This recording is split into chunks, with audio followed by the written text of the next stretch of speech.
बहुत पुराने वक्त की बात है। अरब के एक बहुत बड़े और खुशहाल मुल्क में एक बादशाह हुकूमत करता था। बादशाह के पास दौलत, शोहरत, फौज और ताकत की कोई कमी नहीं थी, मगर इन सब चीजों के बावजूद बादशाह का दिल बेचैन रहता था।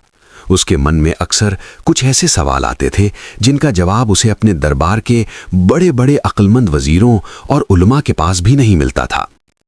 एक दिन बादशाह ने पूरी रियासत में एक अजीबोगरीब ऐलान करवा दिया। शहर के बीचों बीच शाही दरबार सजाया गया। हजारों लोगों का हुजूम जमा था। हर शख्स के चेहरे पर डर और परेशानी थी कि आखिर बादशाह आज क्या कहने वाला है। बादशाह अपने आलीशान तख्त से खड़ा हुआ और उसने अपनी बुलंद आवाज में कहा, ऐ मेरे मुल्क के लोगों, मेरे सीने में 3 सवाल दफन हैं जो मुझे रात को सोने नहीं देते। आज मैं ऐलान करता हूं कि जो कोई भी मेरे इन 3 सवालों का सही जवाब देगा, मैं उसे अपनी आधी सल्तनत इनाम में दे दूंगा और वो मेरी जगह इस तख्त पर बैठने का हकदार होगा। भीड़ में खुशी की लहर दौड़ गई। आधी सल्तनत, ये तो किसी भी इंसान की किस्मत बदल सकती थी। लेकिन तभी बादशाह ने अपनी बात पूरी करते हुए एक भयानक शर्त रख दी। बादशाह की आवाज अब सख्त हो गई थी। उसने कहा, लेकिन याद रखना, अगर जवाब देने वाला नाकाम हुआ या उसने गलत जवाब दिया तो उसी वक्त जल्लाद उसका सर कलम कर देगा। मुझे सिर्फ सच चाहिए और सच के सिवा कुछ नहीं। ये सुनते ही पूरे दरबार में सांप सूंघ गया। जो लोग इनाम के लालच में आगे बढ़ रहे थे, उनके कदम वहीं रुक गए। मौत का डर आधी सल्तनत के लालच से कहीं ज्यादा बड़ा था। बादशाह ने अपने 3 सवाल लोगों के सामने रखे। पहला सवाल, वो कौन सी ऐसी चीज है जो दुनिया में सबसे ज्यादा कीमती है मगर उसे खरीदा नहीं जा सकता।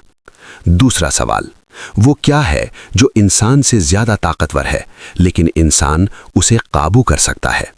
और तीसरा सवाल, दुनिया का सबसे बड़ा सच और सबसे बड़ा झूठ क्या है। दरबार में खामोशी छा गई। बड़े बड़े उलमा और अक्लमंद लोग भी सर झुकाकर खड़े हो गए। किसी में इतनी हिम्मत नहीं थी कि वो अपनी जान दांव पर लगाकर इन पहेलियों का जवाब दे। काफी देर तक जब कोई आगे नहीं आया तो बादशाह मायूस होने लगा। तभी भीड़ को चीरता हुआ एक नौजवान आगे बढ़ा। वो नौजवान देखने में बेहद गरीब लग रहा था। उसके कपड़े फटे पुराने थे, चेहरे पर धूल जमी थी, मगर उसकी आंखों में एक अजीब सी चमक और निडरता थी। वो दुनिया का सताया हुआ एक यतीम था जिसका इस भरी दुनिया में कोई नहीं था, न माँ, न बाप, न कोई रिश्तेदार। नौजवान ने तख्त के करीब जाकर बादशाह को झुककर सलाम किया और बुलंद आवाज में कहा, बादशाह सलामत, मैं आपके सवालों का जवाब देने के लिए तैयार हूं। मैं आपकी शर्त कबूल करता हूं। बादशाह ने उस दुबले पतले नौजवान को ऊपर से नीचे तक देखा और तंजिया अंदाज में मुस्कुराया। ए नादान लड़के, क्या तुम्हें अपनी जान प्यारी नहीं? बड़े बड़े ज्ञानी पीछे हट गए। तुम जैसा मामूली इंसान मौत के मुंह में क्यों जाना चाहता है? नौजवान ने भारी आवाज में जवाब दिया, हुजूर, जिसका इस दुनिया में कोई ना हो उसे मौत का डर नहीं होता। मैं एक यतीम हूं। अगर मैं मारा भी गया तो मेरे पीछे रोने वाला कोई नहीं होगा, लेकिन अगर मैं जीत गया तो शायद मेरी तकदीर बदल जाए। बादशाह उस नौजवान की हिम्मत देखकर हैरान रह गया। उसने कहा, ठीक है, हम तुम्हें मौका देते हैं, बताओ मेरे सवालों के जवाब। नौजवान ने कहा, बादशाह सलामत, आपके सवाल बहुत गहरे हैं। इनका जवाब मुझे अभी नहीं मालूम। मुझे इनका जवाब तलाशने के लिए कुछ वक्त चाहिए। आप मुझे 40 दिन की मोहलत दें और सफ़र के लिए एक तेज़ रफ्तार घोड़ा और कुछ साजो सामान दें। मैं वादा करता हूँ 40वें दिन मैं इसी दरबार में आपके सामने हाजिर होऊंगा। वजीर ने नौजवान को रोका और कहा, बादशाह सलामत, ये लड़का चालबाज लगता है। ये घोड़ा और सामान लेकर भाग जाएगा। नौजवान मुस्कुराया और बोला, वजीर साहब, भागते वो हैं जिनका कोई घर होता है। मेरा तो आसमान ही छत है और जमीन ही बिस्तर। मैं भागकर कहाँ जाऊंगा? जबान का पक्का हूं, जवाब लेकर ही लौटूंगा। बादशाह ने कुछ देर सोचा, फिर उसने हाथ के इशारे से इजाजत दे दी। ठीक है नौजवान, जाओ, हमने तुम्हें 40 दिन दिए, लेकिन याद रहे, अगर 40वें दिन सूरज ढलने तक तुम ना लौटे या जवाब ना ला सके तो हमारे सिपाही तुम्हें पाताल से भी ढूंढ निकालेंगे और तुम्हारा सर धड़ से अलग कर दिया जाएगा। नौजवान ने सर झुकाकर हुक्म माना। उसे एक बेहतरीन अरबी घोड़ा दिया गया। वो नौजवान घोड़े पर सवार हुआ और बिना पीछे देखे धूल उड़ाता हुआ शहर की आबादी से दूर इन सवालों के जवाब ढूंढने अनजान रास्तों पर निकल पड़ा। उसे खबर नहीं थी कि ये सफ़र उसे किसी खजाने तक नहीं बल्कि एक ऐसे राज तक ले जाने वाला है जो उसकी रूह को झंझोड़ कर रख देगा। वो नहीं जानता था कि रेगिस्तान की उस पार एक बूढ़ा दरवेश और उसका कुत्ता उसकी किस्मत का फैसला करने के लिए उसका इंतजार कर रहे थे। नौजवान शाही घोड़ा दौड़ाता हुआ शहर से बहुत दूर निकल गया। उसने कई गांव, बस्तियां और जंगल पार किए। वो जिस भी अक्लमंद इंसान से मिलता उसके सामने बादशाह के वो 3 सवाल रखता, मगर अफसोस हर कोई सवाल सुनकर खामोश हो जाता। किसी के पास इन सवालों का जवाब नहीं था। दिन तेजी से गुजर रहे थे। एक एक करके 30 दिन बीत गए। अब उस नौजवान के पास सिर्फ 10 दिन बचे थे। मौत का साया उसके सर पर मंडलाने लगा था। उसे लगने लगा था कि उसने जोश में आकर बहुत बड़ी गलती कर दी है। अब उसका सर कटना तय है। भटकते भटकते वो एक वीरान और तपते हुए रेगिस्तान में जा पहुंचा। वहां दूर दूर तक रेत के सिवा कुछ नजर नहीं आ रहा था। सूरज आग बरसा रहा था और नौजवान प्यास से बेहाल था। तभी उसे दूर एक टीले के पास एक छोटी सी टूटी फूटी झोंपड़ी नजर आई। उम्मीद की एक किरण जागी। उसने घोड़े को उस तरफ मोड़ दिया। जब वो झोंपड़ी के करीब पहुंचा तो उसने एक अजीब मंजर देखा। झोंपड़ी के बाहर एक बुजुर्ग शख्स बैठा था। उसके बदन पर फटे हुए कपड़े थे, बाल उलझे हुए थे और चेहरे पर धूल थी। वो एक सादा सा दरवेश लग रहा था, लेकिन जिस बात ने नौजवान को चौंका दिया वो ये थी कि वो बुजुर्ग एक मिट्टी के बर्तन में खाना खा रहा था और उसी बर्तन में उसके साथ एक कुत्ता भी मुंह डालकर खाना खा रहा था। ये देखकर नौजवान के कदम रुक गए। उसके चेहरे पर घिन और नफरत के भाव आ गए। उसने अपने दिल में सोचा, या खुदा, ये कैसा इंसान है? इसे तो पाक और नापाक कभी पता नहीं। जो शख्स एक जानवर, एक कुत्ते के साथ एक ही बर्तन में खाना खा रहा है, वो भला मेरे मुश्किल सवालों का जवाब क्या देगा? ये तो कोई पागल मालूम होता है। नौजवान ने सोचा कि यहाँ वक्त बर्बाद करने से बेहतर है कि आगे चला जाए। वो मुड़ने ही वाला था कि अचानक उस बुजुर्ग ने बिना सर उठाए वहीं बैठे बैठे भारी आवाज में पुकारा, आ जाओ नौजवान, इतनी दूर से आए हो तो बिना मिले वापस क्यों जा रहे हो? नौजवान हक्का बक्का रह गया। उसने सोचा, इस बाबा ने तो मेरी तरफ देखा भी नहीं, इसे कैसे पता चला कि मैं यहाँ हूँ? एक पल के लिए वो डर गया, लेकिन फिर हिम्मत करके घोड़े से उतरा और झोंपड़ी की तरफ बढ़ा। उसने पास जाकर सलाम किया, अस्सलामु अलैकुम बाबा। बुजुर्ग ने मुस्कुराते हुए सर उठाया। उसकी आंखों में एक अजीब सी चमक थी। उसने कहा, वालेकुम अस्सलाम। आओ बेटा, सफर की थकान उतार लो, हमारे साथ खाना खा लो। नौजवान की नजर फिर से उस बर्तन पर गई जहां कुत्ता अभी भी खाना चाट रहा था। उसका जी मतलाने लगा। उसने बहाना बनाते हुए कहा, नहीं बाबा, शुक्रिया, मुझे भूख नहीं है, मैं तो बस पानी की तलाश में था। दरवेश ने उसकी नफरत को भांप लिया, मगर उसने कुछ नहीं कहा, बस मुस्कुराया और बोला, खैर, तुम्हारी मर्जी, बताओ किस परेशानी ने तुम्हें इस वीराने में ला खड़ा किया है? तुम्हारे चेहरे पर मौत का खौफ साफ दिखाई दे रहा है। नौजवान ने गहरी सांस ली और दरवेश के पास जमीन पर बैठ गया। उसने बादशाह की शर्त, वो 3 सवाल और अपनी बेबसी की पूरी कहानी उस बुजुर्ग को सुना दी।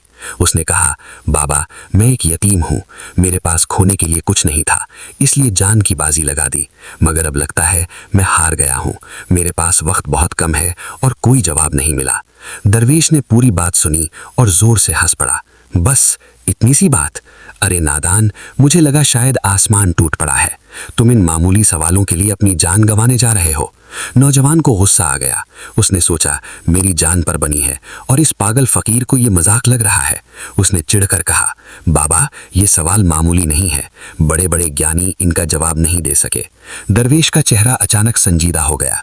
उसने नौजवान की आंखों में देखते हुए कहा, बेटा, याद रखना, दुनिया में हर चीज की एक कीमत होती है, मुफ्त में सिर्फ माँ का प्यार मिलता है। अगर तुम कीमत अदा करने को तैयार हो तो तुम्हें तुम्हारे सवालों के जवाब मिल जाएंगे। नौजवान का दिल जोर से धड़का। क्या इस फकीर के पास वाकई जवाब है? उसने फौरन कहा, कीमत? कैसी कीमत बाबा? मेरे पास दौलत तो नहीं है, लेकिन अगर मैं बादशाह से जीत गया तो मुझे जो इनाम मिलेगा मैं उसमें से आपको बहुत सारे सोने के सिक्के दे दूंगा। आप बस मुझे जवाब बता दें। दरवेश फिर मुस्कुराया, एक पुरस्कार मुस्कान। उसने कहा, जल्दबाजी मत करो नौजवान, इंसान सब्र नहीं करता, इसीलिए ठोकर खाता है। मैं तुम्हें 2 सवालों के जवाब मुफ्त में दूंगा, लेकिन तीसरे और आखिरी सवाल की तुम्हें भारी कीमत चुकानी पड़ेगी। नौजवान ने सोचा, ये फकीर क्या ही मांग लेगा, वैसे भी मुझे अभी सिर्फ अपनी जान बचानी है। उसने फौरन हामी भर ली। मुझे मंजूर है बाबा, आप मुझे पहले सवाल का जवाब दें। दरवेश ने कहा, सुनो फिर, तुम्हारे बादशाह का पहला सवाल था कि दुनिया की सबसे कीमती चीज क्या है जो खरीदी नहीं जा सकती। नौजवान ने बेताबी से सर हिलाया। दरवेश ने जमीन पर उंगली से लकीर खींचते हुए कहा, जाओ और अपने बादशाह से कहना कि दुनिया की सबसे कीमती चीज वक्त है। जो पल एक बार गुजर गया वो पूरी कायनात की दौलत देकर भी वापस नहीं खरीदा जा सकता। इंसान अपनी दौलत तो दोबारा कमा सकता है, मगर गुजरा हुआ वक्त कभी नहीं। नौजवान ये सुनकर सुन्न रह गया। जवाब इतना आसान मगर इतना गहरा था। उसे यकीन हो गया कि ये जवाब सही है। उसने खुशी से कहा, बेशक ये सच है। बाबा, मुझे बाकी 2 सवालों के जवाब भी बता दें ताकि मैं आज ही जाकर बादशाह को सुना दूं। दरवेश ने हाथ खड़ा करके उसे रोका। नहीं, सब्र करो। अगर सारे जवाब आज ही मिल गए तो तुम उनकी कदर नहीं करोगे। जाओ, पहले बादशाह को एक जवाब दो, इससे तुम्हें और वक्त मिल जाएगा। फिर ठीक 5 दिन बाद मेरे पास आना, तुम्हें दूसरे सवाल का जवाब मिल जाएगा। नौजवान थोड़ा हिचकिचाया, लेकिन उसके पास कोई चारा नहीं था। वो समझ गया कि ये फकीर कोई आम इंसान नहीं है। उसने दरवेश का शुक्रिया अदा किया, घोड़े पर सवार हुआ और वापस शहर की तरफ दौड़ पड़ा। उसे नहीं मालूम था कि अगला जवाब हासिल करने के लिए उसे किस इम्तिहान से गुजरना पड़ेगा। नौजवान ने अपने घोड़े को एड़ लगाई और हवा से बातें करता हुआ शाही महल पहुंच गया। दरबार सजा हुआ था। बादशाह और तमाम वजीर बेसब्री से उस लड़के का इंतजार कर रहे थे। किसी को यकीन नहीं था कि वो वापस आएगा। सबको लग रहा था कि वो डरकर भाग गया होगा। जैसे ही नौजवान दरबार में दाखिल हुआ, चारों तरफ खामोशी छा गई। वो सीधा तख्त के सामने गया और अदब से झुककर सलाम किया। बादशाह ने उसे गौर से देखा और पूछा, आ गए नौजवान? हमें तो लगा था तुम अपनी जान बचाने के लिए रफू चक्कर हो गए होगे। बताओ, क्या तुम्हें मेरे पहले सवाल का जवाब मिला? नौजवान ने पूरे यकीन के साथ सर उठाया और बुलंद आवाज में कहा, जी बादशाह सलामत, मुझे मेरे रब ने जवाब तक पहुंचा दिया है। आपके पहले सवाल का जवाब है वक्त। दरबार में कानाफूसी शुरू हो गई। नौजवान ने अपनी बात जारी रखते हुए कहा, हुजूर, वक्त ही वो वाहिद चीज है जो दुनिया में सबसे ज्यादा कीमती है। अगर आप अपनी पूरी सल्तनत, अपने सारे खजाने भी लुटा दें, तब भी आप गुजरा हुआ एक पल वापस नहीं खरीद सकते। दौलत आनी जानी है, मगर वक्त सिर्फ जाता है, कभी लौट कर नहीं आता। बादशाह की आंखों में चमक आ गई। ये जवाब इतना सच्चा था कि कोई उसे झुठला नहीं सकता था। बादशाह ने खुश होकर कहा, शाबाश नौजवान, तुमने बिल्कुल सच कहा। हम तुम्हारे जवाब से मुतमईन हुए, लेकिन अभी 2 सवाल बाकी हैं और याद रखना, शर्त अभी खत्म नहीं हुई है। नौजवान ने हाथ जोड़कर कहा, हुजूर, मुझे बाकी सवालों के जवाब के लिए भी मोहलत चाहिए। मैं वादा करता हूँ वक्त खत्म होने से पहले मैं बाकी जवाब भी ले आऊंगा। बादशाह ने इजाजत दे दी। नौजवान महल से निकला और राहत की सांस ली। उसकी जान फिलहाल बच गई थी। ठीक 5 दिन बाद नौजवान फिर से उसी रेगिस्तान में उसी झोपड़ी के पास पहुंचा। दरवेश वहां बैठा रेत पर कुछ लकीरें खींच रहा था। नौजवान ने घोड़े से उतरकर सलाम किया, बाबा, आपका जवाब सही निकला। बादशाह बहुत खुश हुए। अब मुझे दूसरे सवाल का जवाब बता दें। दरवेश ने सर उठाया और मुस्कुराया, खुशी है कि तुम वापस आए। सुनो फिर दूसरे सवाल का जवाब। नौजवान फौरन दरवेश के करीब बैठ गया, पूरी तवज्जो के साथ। दरवेश ने कहा, तुम्हारे बादशाह का दूसरा सवाल था, वो क्या है जो इंसान से ज्यादा ताकतवर है लेकिन इंसान उसे काबू कर सकता है? नौजवान ने सर हिलाया, जी बाबा, यही सवाल था।